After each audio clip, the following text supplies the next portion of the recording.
What's going on, everyone? We are back with our 7th war of the Alliance War season, more than halfway through the season now of Season 23, and today we're bringing in Cosmic Ghost Rider again, our 6-star Apocalypse, and a first-time war attacker, Sorcerer Supreme.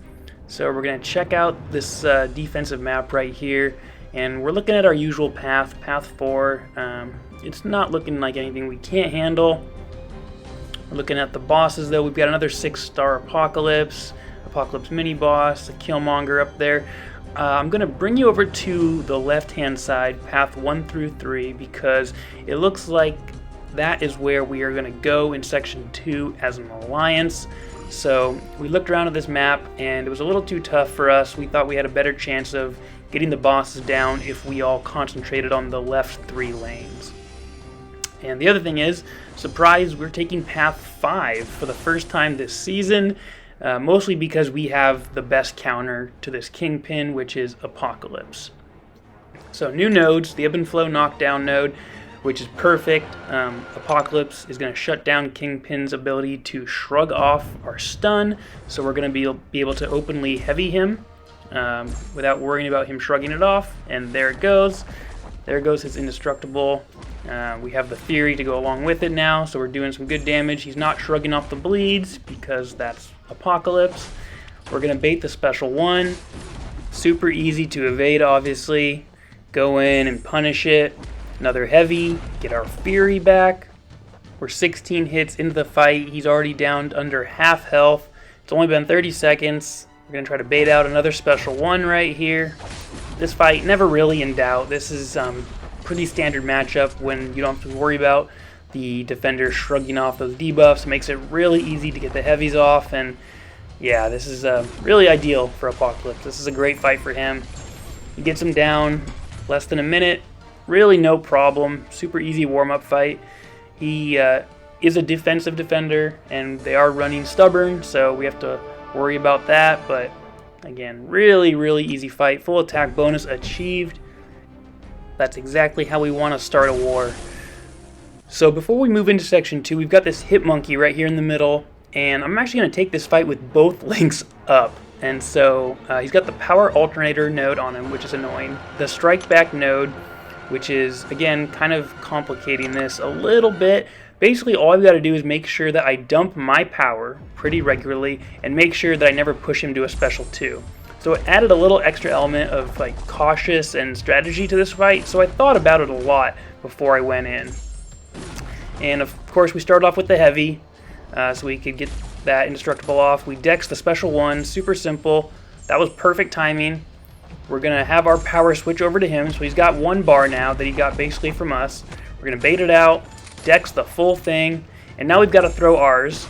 So we're going to throw our special 1 right here.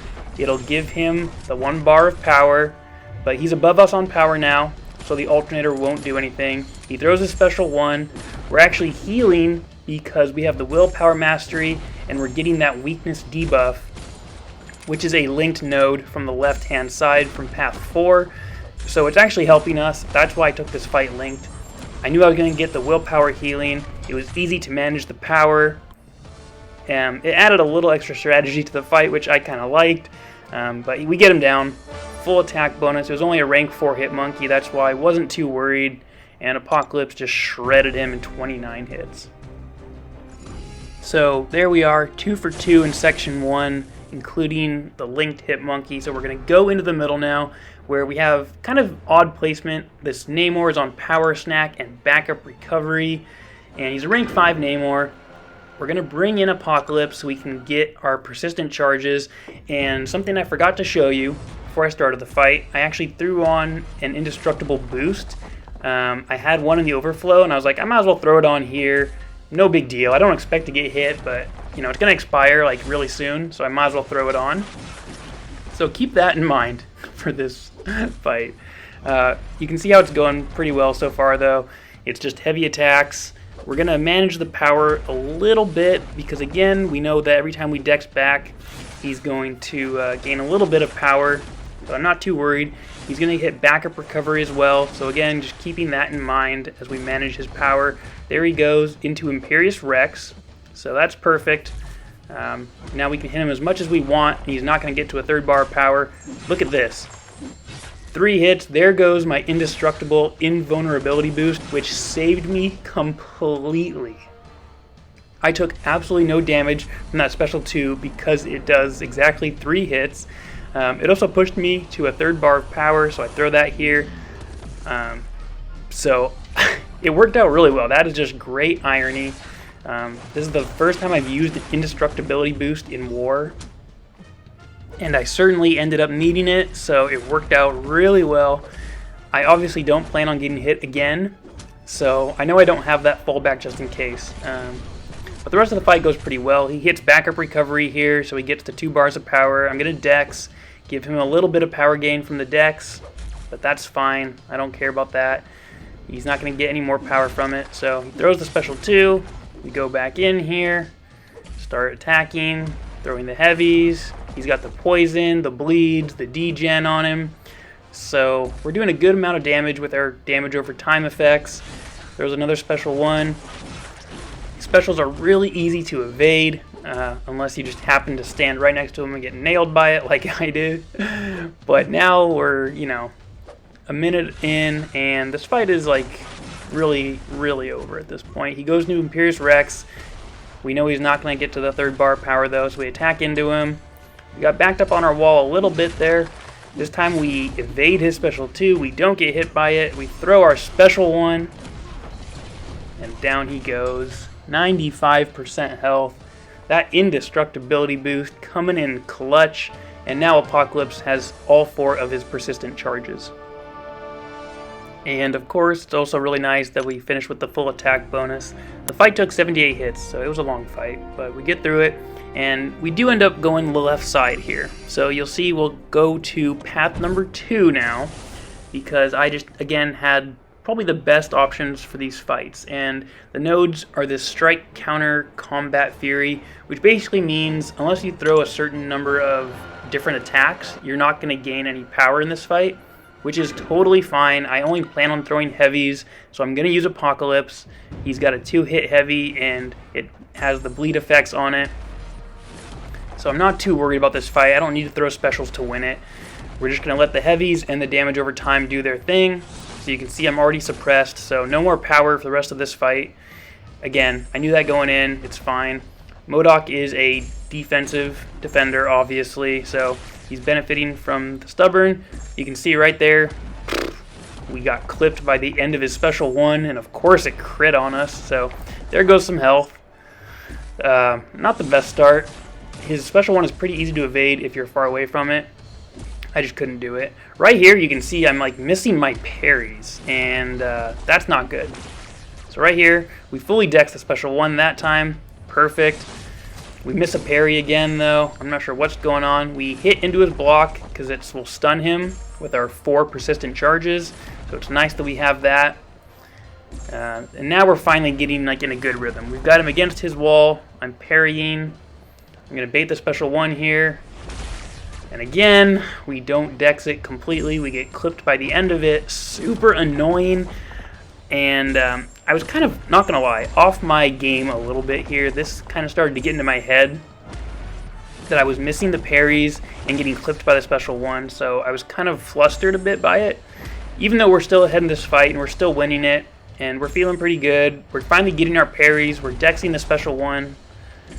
Like, we're in good shape right now. We've got plenty of the destructible counter charges. We dex the special 1 again. All good.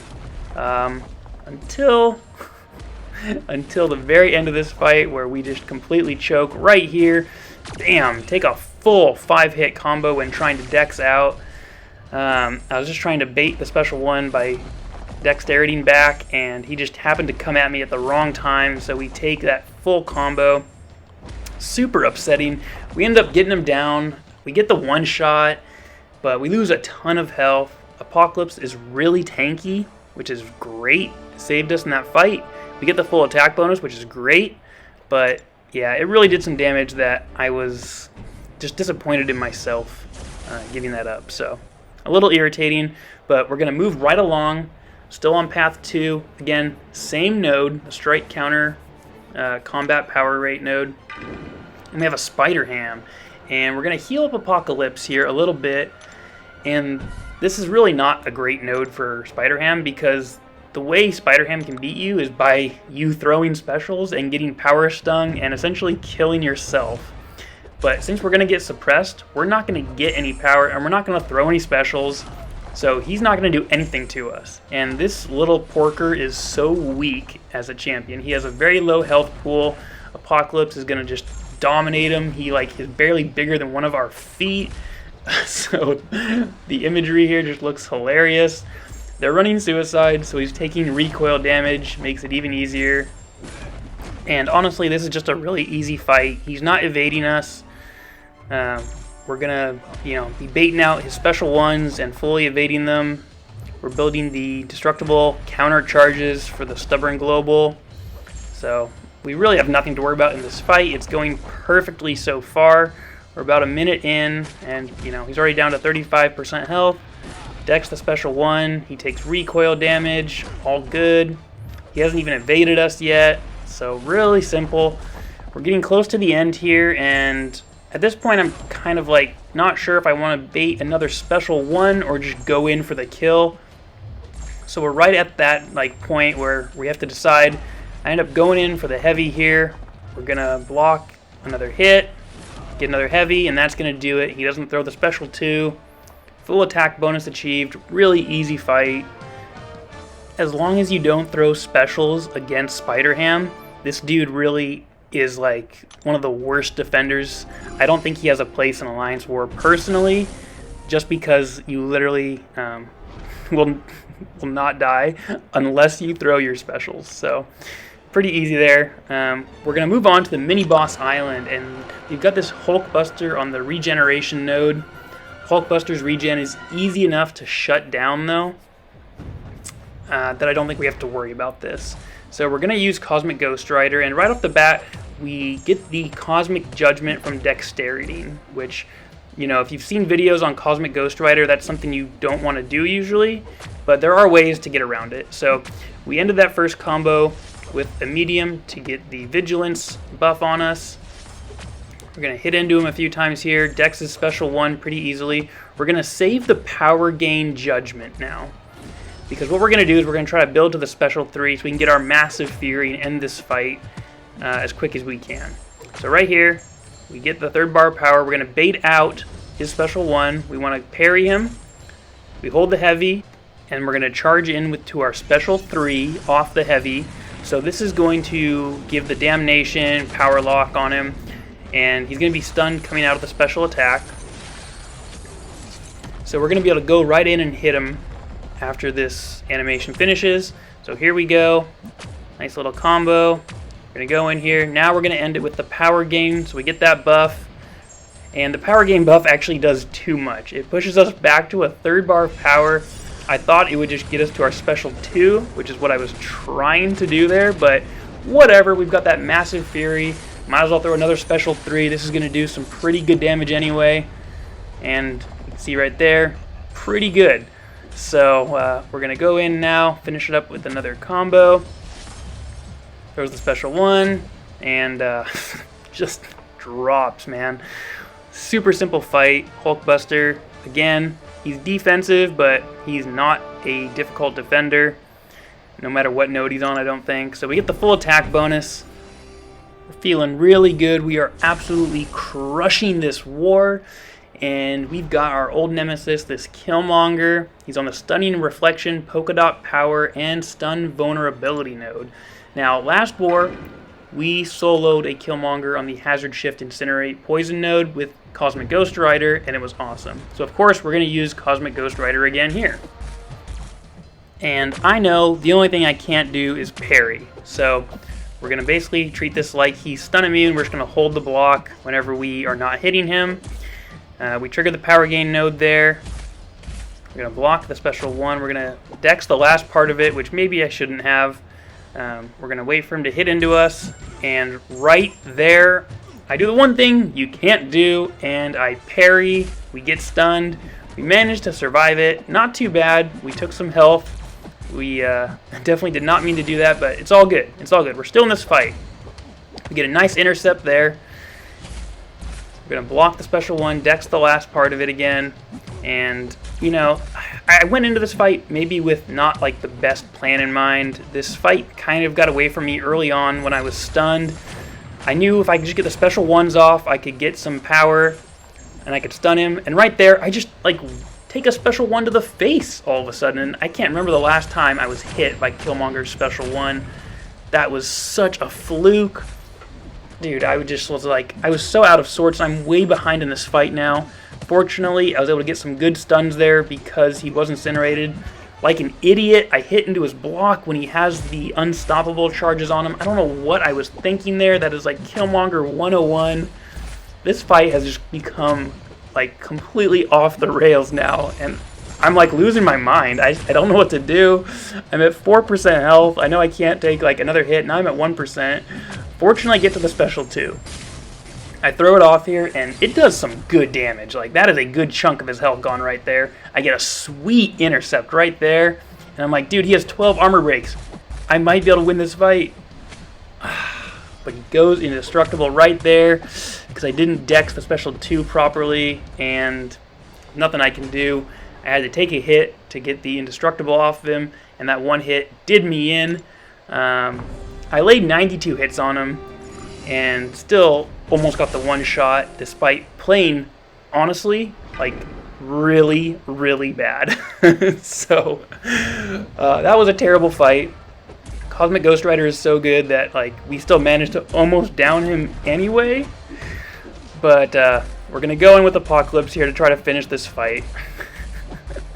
And Apocalypse was obviously still hurt from the previous fights. I didn't think I needed to heal him up, though, because Killmonger had so little health left. We're just going to be blocking these hits. We're going to block everything this time. We're not going to try to dexterity anything.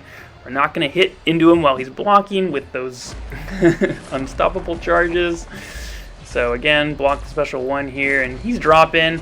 We're going to throw the special 1 here, which is going to do it, and finish him off. We lose that 1 attack bonus. Apocalypse able to save the fight for us so we don't lose another one, but damn, I was really, really excited to one-shot that Killmonger again. We just couldn't pull it off.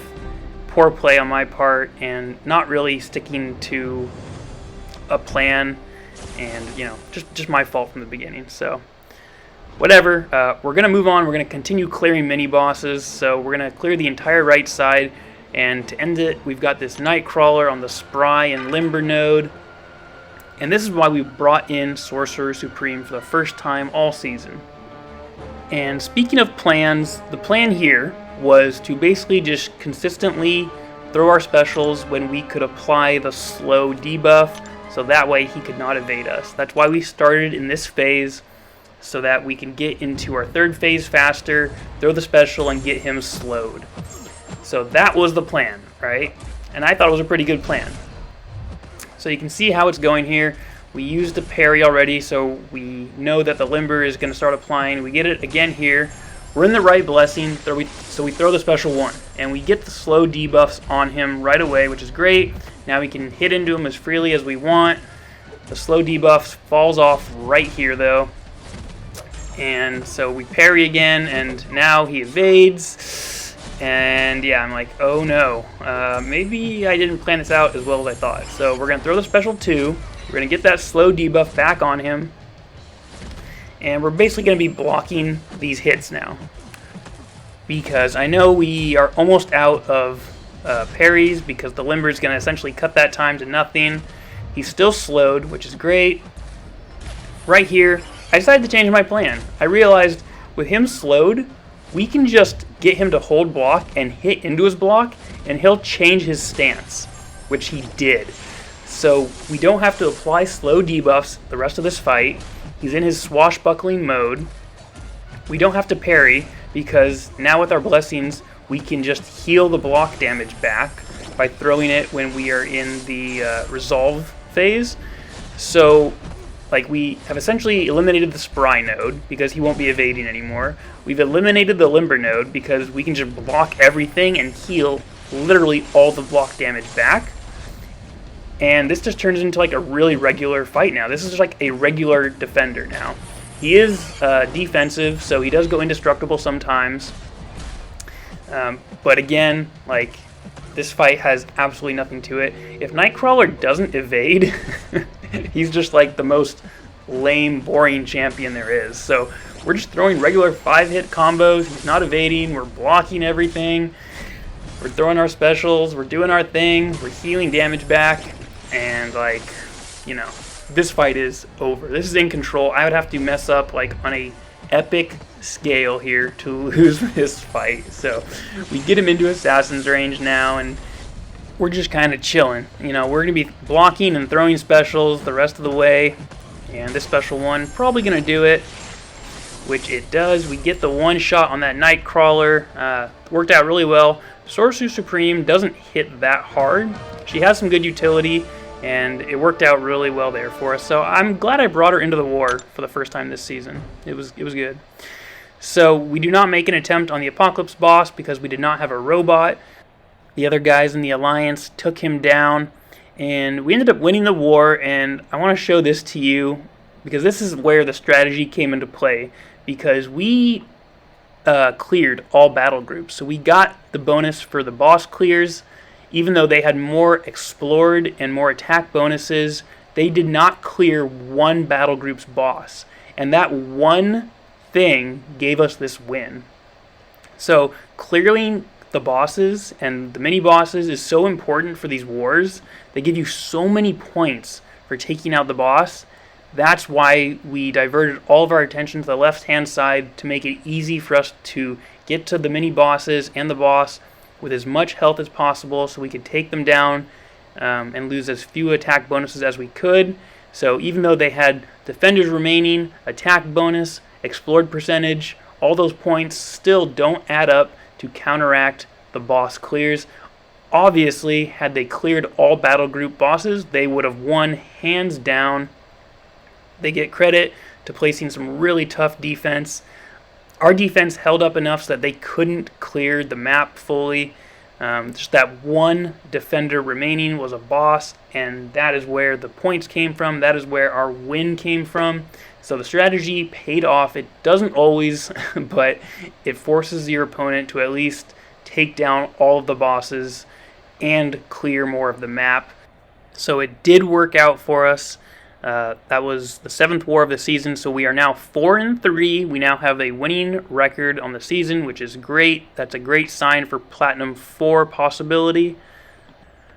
We also got a MVP spot, so the number 2 MVP spot goes to us. Felt great about that, and we really hope that we can keep winning. Hopefully the next war we can 100% explore and clear the bosses, because it feels great when we can do that, but for now, just really happy about this win, and we're going to celebrate it as a team. So thanks for watching, and we'll catch you in the next one.